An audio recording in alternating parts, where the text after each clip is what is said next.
بسم اللہ الرحمن الرحیم والعصر ان الانسان لفی خسر الا الذین آمنوا وعملوا الصالحات وتواصوا بالحق وتواصوا بالصبر۔ ہر بندہ مومن پہ ضروری ہے کہ وہ جہاں اپنی اصلاح کرے اور اپنی آخرت کی فکر کرے، وہیں دوسروں کی اصلاح اور دوسروں کی آخرت کی بھی فکر کرے۔ اور جو بھی بد عقیدہ یا بد اعمال لوگ ہیں، جن کا فسق متعدی ہے، جن کی گمراہی متعدی ہے کہ جن سے لوگ گمراہ ہو سکتے ہیں اور وہ راہ راست سے صراط مستقیم سے ہٹ سکتے ہیں، تو ان لوگوں کا پول کھولنا، ان کی حقیقت واضح کرنا، یہ مسلمانوں پر ضروری ہے۔ آج ہم جس موضوع کو لے کے آپ کے سامنے حاضر ہیں وہ ہے صوفی برکت علی لدھیانوی۔ پہلے بھی ہم نے ایک بیان کے اندر اس بندے کے جو نظریات ہیں اس کی کتاب سے، جو مقالات حکمت کے نام سے نیٹ پہ بھی موجود ہے اور یقیناً ویسے بھی مل جاتی ہوگی، کئی جلدوں کے اندر ہے، اور خود وہ بندہ مؤلف ہے اس کتاب کا، تو اس سے ہم نے چند چیزیں پیش کی تھیں۔ تو آج ہم مزید کچھ چیزیں اس بندے کے جو نظریات ہیں وہ پیش کرنا چاہتے ہیں، اور فیصلہ آپ پر ہے، آپ خود اس چیز کی تحقیق کریں اور خود سمجھنے کی کوشش کریں کہ کیا اس بندے کے یہ نظریات اہل سنت کے نظریات کے مطابق ہیں۔ یہ خود آپ نے اس چیز کی ججمنٹ کرنی ہے، اور ہمارا مقصد خواہ مخواہ کسی کی دل آزاری یا تنقید نہیں ہے، بلکہ حقیقت کو واضح کرنا ہے، اور تنقید برائے تعمیر ہے اور اصلاح ہے۔ اور یہاں ایک بات خاص ہے، وہ ذہن میں رکھ لیں کہ جتنے بھی اہل سنت کے آستانے ہیں، یہ خاص پوائنٹ ہے، ان کو سب جانتے ہیں کہ یہ بندہ کیسا ہے، کس سلسلہ طریقے سے اس کا تعلق ہے، یہ کہاں کا سجادہ نشین ہے، کہاں کا یہ خلیفہ ہے۔ تو تقریباً جتنے بھی اہل سنت کے آستانے ہیں وہ مشہور ہیں اور ہم انہیں جانتے ہیں، لیکن صوفی برکت علی لدھیانوی کا جو ادارہ ہے دارالاحسان سے، اسے آج تک ہم بھی نہیں جانتے تھے۔ اگر یہ بندہ اہل سنت ہوتا یا اس کا طریقہ کار اہل سنت والا ہوتا تو ہمارے علماء جانتے ہوتے، اس بندے کی سیرت پر کتابیں ہوتی، اور علماء اہل سنت جو ذمہ دار ہیں وہ اس بندے کی تعریف کرتے، اس کا ذکر خیر کرتے۔ تو ہم نے کہیں یہ نہیں سنا، بلکہ الٹا اس بندے کے رد کے اندر ہم نے علماء کرام سے سنا ہے، اور باقاعدہ ہمارے علماء جو محققین ہیں انہوں نے باقاعدہ تحریری صورت میں بھی اس بندے کا رد کیا۔ جس طرح کہ مولانا ابو داؤد صادق صاحب رحمۃ اللہ تعالی علیہ، انہوں نے باقاعدہ مولانا کاشف اقبال مدنی صاحب سے اس بندے کے رد کے اندر کتاب لکھوائی۔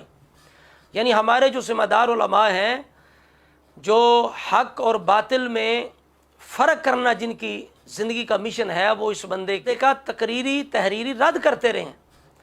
تو اب دیکھیے ہم چند چیزیں اس بندے کی کتاب سے پیش کریں گے۔ کہتے ہیں دارالاحسان جو ہے یہ کیا ہے؟ لکھتا ہے کہ حضور بابا جی سرکار نے، یعنی صوفی برکت علی نے کہا کہ دارالاحسان کے بارے میں کہا 2000 سال پہلے ایک نبی کا دارالاحسان سے گزر ہوا۔ اندازہ لگائیں، یعنی اس بندے کے پاس یہ خبر کہاں سے آ گئی کہ ایک نبی یہاں سے گزرا ہے دارالاحسان سے۔ یعنی اپنے دارالاحسان کی شان بڑھانے کے لیے کس طرح کذب یعنی جھوٹ سے کام لیا جا رہا ہے۔ 2000 سال پہلے ایک نبی یہاں سے گزرا، 2000 سال پہلے انہوں نے اس مقام پر قیام فرمایا اور اپنا دفتر لگایا۔ آگے سنیے اس سے بڑا جھوٹ، اور کہ حضور بابا جی سرکار نے فرمایا جب امام مہدی علیہ السلام کا ظہور ہوگا تو اس دارالاحسان سے ان کی آمد کی تصدیق کی جائے گی، لا حول ولا قوت الا باللہ۔ اب آپ غور کریں کہ امام مہدی کے بارے میں تصدیق یہاں سے ہوگی۔ جتنے بھی حدیثوں مبارکہ پڑھ لیں، ایسی کوئی بات کسی حدیث کے اندر نہیں کہ جی ہندوستان کے علاقے سے تصدیق ہوگی۔ بھئی ہم نے تو یہی پڑھا ہے کہ عادی جو ہیں ان کا ظہور خانہ کعبہ سے ہوگا، وہاں سے، یعنی وہاں ندا آئے گی، لوگ طواف کے اندر مصروف ہوں گے، ندا آئے گی کہ یہ اللہ کے خلیفہ مہدی ہیں، ان کی پیروی کرو، ان کی بیعت کرو۔ ہم نے تو یہ سنا ہے، اور یہاں کہا جا رہا ہے کہ دارالاحسان سے جناب تصدیق کی جائے گی۔ اب اس سے بڑی گستاخی اور جھوٹ اور کذب بیانی سنیں۔ کہتا ہے جی یہ صفحہ نمبر 7 ہے، کہتا ہے کہ جو دارالاحسان کی جامع مسجد ہے نا، دارالاحسان کی اس کی شان دیکھیں، معاذ اللہ، کہ اس مسجد کے بارے میں بابا جی سرکار نے فرمایا یہ کہ جامع مسجد دارالاحسان قدیم ہے، یہ دنیا اسلام کی مساجد میں چوتھے درجے میں شمار ہوتی ہے، لا حول ولا قوت الا باللہ العلی العظیم۔ نمبر 1 بیت اللہ شریف، نمبر 2 مسجد نبوی، نمبر 3 مسجد اقصی۔ اب آپ اندازہ لگا لیں کہ روئے زمین پر چوتھے نمبر کی جو شان عظمت کے لحاظ سے مسجد ہے وہ دارالاحسان کی ہے۔ نبی بھی یہاں سے گزرے، امام مہدی کی بھی تصدیق ہوگی، اور چوتھے نمبر کی یہ مسجد ہے۔ تو اب یہ نہیں کہا گیا، یہ بھول گئے کہ یہاں نماز پڑھنے کا ثواب کتنا ملے گا۔ تو یہاں تک غلو کیا گیا، اس بندے نے جھوٹ بولا، اس مولوی صوفی برکت علی نے اپنے دارالحسان کی شان و عظمت کو بیان کرتے ہوئے لوگوں کو گمراہ کرنے کے لیے، سلو کلی بنانے کے لیے کہ بس کفر نام کی کوئی چیز نہیں، کوئی گمراہ نہیں، کسی کو کافر نہ کہو، جس طرح آگے آئے گا، پیچھے بھی آپ پچھلے بیان کے اندر بھی آپ سن چکے۔ تو اس طرح لوگوں کو جو ہے وہ ڈڈرا مسلمان بنانے کے لیے اس بندے نے کتنے یہ پاپڑ بیلے ہیں، اور دارالحسان کی کیسی جھوٹی اس نے تعریف اور شان عظمتیں بیان کی ہیں۔ اور آگے سنیں کہ امام حسین علیہ السلام کا اسی مقام پر ورود ہوا۔ لو جی، امام حسین بھی یہاں آئے ہیں، امام حسین بھی یہاں ہو کے گئے ہیں دارالحسان سے، لکھا ہوا ان کی کتاب کے اندر۔ اب آپ کیا دیکھیں، صفحہ نمبر 20 پر لکھتا ہے کہ کسی کے مسلک پر تنقید نہ کرو، جب آپ کا مسلک ہی نہیں تو اس پر نکتہ چینی کرنے کا کیا فائدہ۔ جبکہ اس بندے نے صفحہ نمبر 209 کے اوپر یہ بندہ خود لکھتا ہے، نیکی کی مخالفت حرام ہے، بدی کی مخالفت فرض ہے، نیکی کی تائید کر، بدی کی مخالفت کر۔ اب یہ خود بندہ یہ لکھ رہا ہے 209 پر کہ نیکی کی تائید کر، بدی کی مخالفت کر، تو بد عقیدگی سے بڑی بدی کیا ہے، برے نظریات عقیدے سے اور بد مذہبی سے بڑی بدی کیا ہے۔ دوسری طرف کہتا ہے کسی پر تنقید نہ کر، تو کیا مقصد ہے تنقید کرنے کا، کہ کسی کی حقیقت واضح کرنا کہ یہ گستاخ ہیں، رسول اللہ کے گستاخ ہیں، اولیاء اللہ کے گستاخ ہیں، یہ صحابہ کے گستاخ ہیں، تو یہ تنقید کرنا ہے۔ تو اس طرح کا اس بندے کا جو ہے وہ سارا سسٹم تھا۔ اب آگے دیکھیں مزید اس بندے نے کیا کچھ لکھا ہے۔ آگے کہتا ہے کہ اللہ کے سوا کسی کو کسی کے حال کی خبر نہیں، اللہ کے سوا کسی کو کسی کے حال کی خبر نہیں، صفحہ نمبر 23 کے اوپر۔ اب آپ بتائیں، اہل سنت کا تو یہ نظریہ ہے کہ اللہ رب العزت نے اپنے محبوب کو شاہد بنا کے بھیجا، یا ایھا النبی انا ارسلناک شاہدا، ہم نے آپ کو شاہد بنایا۔ اور مفسرین لکھتے ہیں کہ امت کے اعمال سے باخبر کیا۔ اور شیخ عبدالحق محدث دلوی کہتے ہیں کہ امت کے ایمان سے رسول اللہ واقف ہیں کہ کس درجے پر ان کا ایمان ہے۔ اور شیخ محقق کہتے ہیں کہ اللہ تعالیٰ نے حاضر و ناظر اپنے رسول کو بنا کے بھیجا، اور رسول اللہ فرماتے ہیں کہ میں پوری کائنات کو مثل ہتھیلی دیکھ رہا ہوں، اور فرمایا کوئی جہاں سے بھی درود پڑے میں اس کی آواز سنتا ہوں۔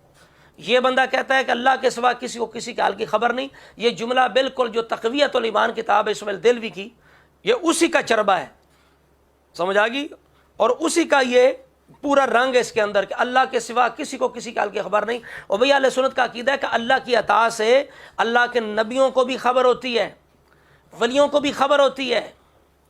یہ آصف بن برخیہ کا قصہ قرآن مجید کے اندر ہے کہ حضرت سلیمان کہتے ہیں کہ تخت بلقیس کون لائے گا، تو کتنے فاصلے سے آصف بن برخیہ نے تخت بلقیس حاضر کر دیا۔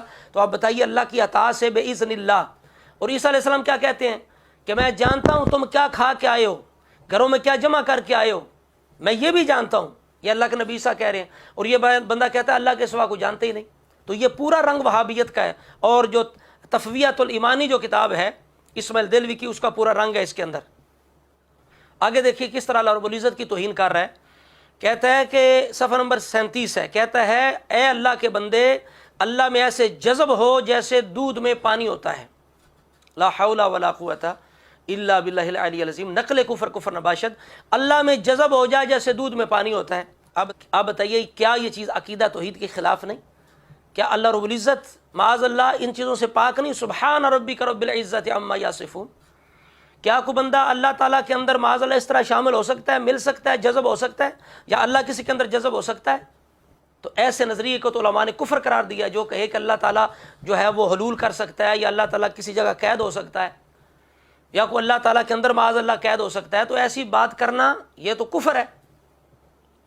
اب صفحہ نمبر 105 پر اس بندے نے، یہ صرف پہلی جلد ہے، ابھی صرف پہلی جلد سے چند حوالہ جات پیش کر رہے ہیں، کئی جلدیں ہیں اس کی مقالات حکمت کی، اگر سب کا احاطہ کیا جائے تو کس قدر اس بندے کی گمراہیاں واضح ہو جائیں۔ اب یہ تحذیر الناس کا اس نے ذکر کیا ایک حوالہ پیش کر کے، اور آخر میں اوپر یعنی از مولانا محمد قاسم نانوتوی رحمۃ اللہ علیہ، یہاں سے بھی اس کی دیوبندیت جو ہے وہ بالکل واضح ہے۔ اور آگے ایک اور حوالہ انشاءاللہ ہم دیں گے جس سے آپ کو پتہ چلے گا کہ یہ بندہ تبلیغی جماعت کا بھی بندہ ہے۔